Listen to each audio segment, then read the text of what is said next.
আজকে নিয়ে এসেছি সবচেয়ে সহজে আর সবচেয়ে টেস্টি করে গাজরের হালুয়া রান্না করার রেসিপি। আর সাথে থাকছে এই গাজরের হালুয়ার স্বাদ আরও বহুগুণে বাড়িয়ে তোলার জন্য বেকড গাজরের হালুয়া রেসিপি। তাহলে চলুন শুরু করি। সবার প্রথমে আমি নিয়ে নিয়েছি গাজর 750 গ্রাম। আমি এখানে উইন্টার স্পেশাল লাল রঙের গাজরটা নিয়েছি। এই গাজর দিয়ে যদি আমরা গাজরের হালুয়া তৈরি করি তাহলে কিন্তু তার রঙটাও ভালো হয় আর টেস্টটাও ভালো হয়। এবারে একটা পিলার দিয়ে আমি গাজরের খোসাটা ছাড়িয়ে নেব।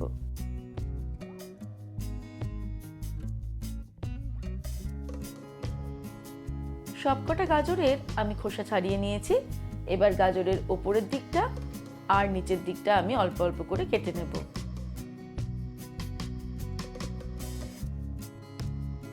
এবারে একটা বোলের মধ্যে আমি একটা ছোট গ্রেটার নিয়ে সবকটা গাজর খুব ভালো করে মিহি করে গ্রেট করে নেব। এইভাবে সবকটা গাজর গ্রেট করে নেওয়ার পর চলে যাব পরের স্টেপে। তারপর একটা প্যান গরম করে এর মধ্যে নিয়ে নেব ঘি। আমি এখানে 3 টেবিলস্পুন ঘি নিয়ে নিলাম। ঘিটা গরম হয়ে গেলেই আমি এর মধ্যে গ্রেট করে রাখা গাজরগুলো দিয়ে দেব।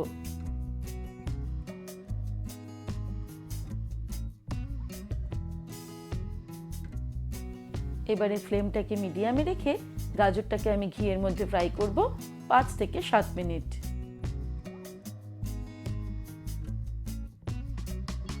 পাঁচ থেকে 7 মিনিট মিডিয়াম ফ্লেমে আমি ঘিয়ের মধ্যে গাজরটাকে ফ্রাই করে নিলাম ভালো করে।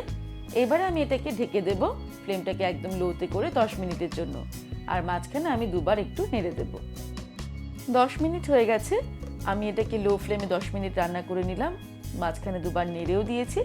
এবারে এই গাজরের জলভাবটা কিন্তু অনেকটাই শুকিয়ে গেছে, এটা প্রায় ড্রাই হয়ে এসেছে আর সাথে সাথে এটা সিদ্ধও হয়ে এসেছে। এখন আমি অ্যাড করে দেব দুধ।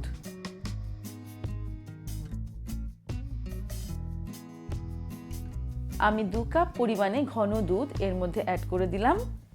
আমি 3 কাপ দুধটাকে ভালো করে ফুটিয়ে 2 কাপে পরিণত করে তারপর এর মধ্যে অ্যাড করলাম। এবারে আমাদের নাড়তে নাড়তে এই গাজরের হালুয়াটা রান্না করতে হবে আর ফ্লেমটাকে আমি মিডিয়ামে রাখবো। ততক্ষণ পর্যন্ত আমরা রান্নাটা করব যতক্ষণ না দুধটা সম্পূর্ণ শুকিয়ে যাচ্ছে।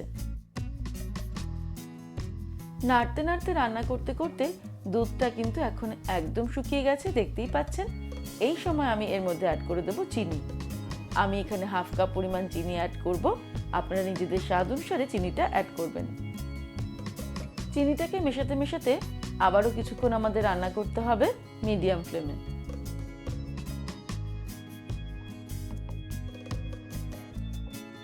চিনিটাকে মিশিয়ে নিয়েই আমি এর মধ্যে অ্যাড করে দেবো কিছু কেটে রাখা ড্রাই ফ্রুটস। আমি প্রথমেই দিয়ে দিচ্ছি কুচিয়ে রাখা কাজু কিছুটা পরিমাণে, 1 মুঠো আমন্ড কুচি দিয়ে দিলাম আর দিয়ে দিচ্ছি 1 মুঠো কিশমিশ। এবারে সবকিছুকে আবারও মিশিয়ে নিয়ে নাড়তে নাড়তে আমাদের রান্না করতে হবে কিছুক্ষণ।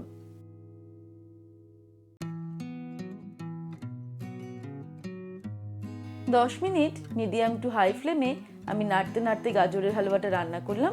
এটা কিন্তু প্রায় রেডি হয়ে এসেছে। এই সময় আমি এর মধ্যে অ্যাড করে দেব এলাচের গুঁড়ো। আমি 1/2 টিস্পুন পরিমাণে এলাচের গুঁড়ো দিয়ে দিচ্ছি।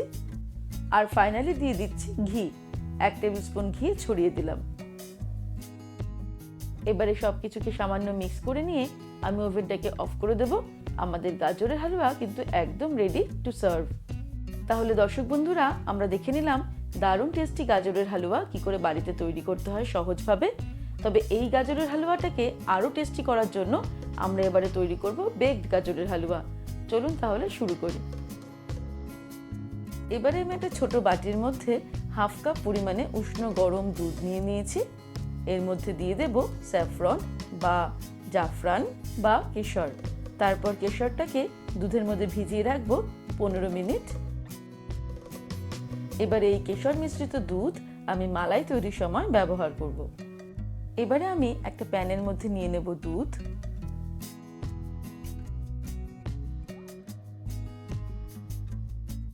আমি 3 কাপ পরিমাণে ফুল ফ্যাট মিল্ক এখানে নিয়ে নিলাম। এবারে আমি হাই ফ্লেমে বেশ কিছুক্ষণ দুধটাকে ফুটিয়ে নেব। দুধটা ফোটানোর সময় আমাদের নাড়তে নাড়তে দুধটাকে ফোটাতে হবে, যাতে কোনো মতেই দুধ নিচে না লেগে যায়।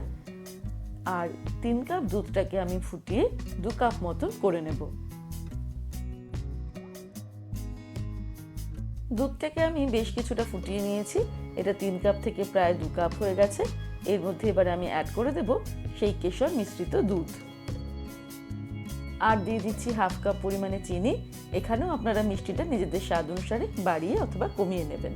তারপর আবারও দুধটাকে আমি মিডিয়াম ফ্লেমে 5 মিনিট মতো জাল করে নেব। চিনি দেওয়ার পরে আরও 5 মিনিট আমি এটাকে ফুটিয়ে নিলাম মিডিয়াম ফ্লেমে। এবারে আমি ফ্লেমটাকে একদম কমিয়ে নেব। তারপর এর মধ্যে অ্যাড করে দেব গুঁড়ো দুধ। আমি 1/3 কাপ পরিমাণে গুঁড়ো দুধ এর মধ্যে অ্যাড করে দিচ্ছি। আপনারা চাইলে কিছুটা পরিমাণ উষ্ণ দুধের মধ্যে আলাদা করে গুঁড়ো দুধটাকে সম্পূর্ণ গুলে নিয়েও এর মধ্যে অ্যাড করতে পারেন। আমি দুটো 10 টাকা দামের আমুল স্প্রের প্যাকেট কেটে নিয়ে এখানে 1/3 কাপ দুধটা অ্যাড করলাম। এবারে ফ্লেমটাকে মিডিয়ামে রেখে সম্পূর্ণ দুধের মধ্যে গুঁড়ো দুধটাকে ভালো করে মিশিয়ে দিতে হবে। গুঁড়ো দুধটা সম্পূর্ণ আমি দুধের মধ্যে মিশিয়ে দিয়েছি। এবারে আমি এর মধ্যে অ্যাড করে দেব 1/4 টিস্পুন এলাচের গুঁড়ো। তারপর আরও কিছুক্ষণ মিডিয়াম টু হাই ফ্লেমে এটাকে আমি ফুটিয়ে নেব।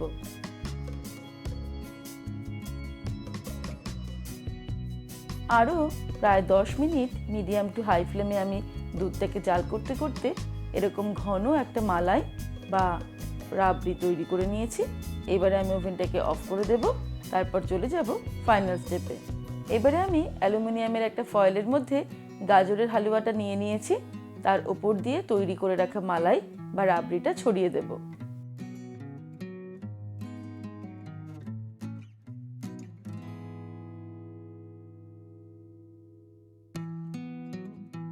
মালাই বা রাবড়ি দিয়ে আমি পুরো গাজরের হালুয়াটাকে ঢেকে দিলাম। আর ওপর দিয়ে ছড়িয়ে দেব অল্প পরিমাণে আমন্ড কুচি। এবারে একটা ওটিজিকে আমি 200 ডিগ্রি সেলসিয়াসে 10 মিনিটের জন্য প্রিহিট করে নিয়ে তার মধ্যে আমি এই অ্যালুমিনিয়াম ফয়েলটা ঢুকিয়ে দিচ্ছি। তারপর ওটিজিটাকে বন্ধ করে দিয়ে 200 ডিগ্রি সেলসিয়াসে আমি 20 থেকে 25 মিনিটসের জন্য এটাকে বেক করে নেব। বেক করতে করতে যখন আমরা দেখব যে মালাইয়ের রঙটা আস্তে আস্তে লালচে হয়ে গেছে, তখন আমরা বুঝতে পারবো যে আমাদের এই বেকড গাজরের হালুয়া একদম রেডি টু সার্ভ। আপনারা যদি ওটিজির পরিবর্তে কড়াইতে এটা তৈরি করতে চান, তাহলে কিন্তু যেভাবে আমরা কেক বেক করি ঠিক একই রকমভাবে কড়াইয়ের নিচে সামান্য নুন দিয়ে তার উপরে র্যাক বসিয়ে সেটাকে ঢাকা দিয়ে 10 মিনিটের জন্য প্রিহিট করতে হবে হাই ফ্লেমে। তারপর র্যাকের উপরে এই অ্যালুমিনিয়াম ফয়েলটাকে বসিয়ে আবারও ঢাকা দিয়ে এটাকে মিডিয়াম টু লো ফ্লেমে 20 থেকে 25 মিনিটের জন্য বেক করে নিতে হবে। একই রকমভাবে আমি কেক তৈরি করে আপনাদেরকে দেখিয়েছি, যেই রেসিপিটা এই মুহূর্তে স্ক্রিনের ডান দিকে উপরে আপনারা ক্লিক করলেই দেখতে পাবেন। তৈরি হয়ে গেল উইন্টার স্পেশাল ডেজার্ট বেকড গাজরের হালুয়া রেসিপি।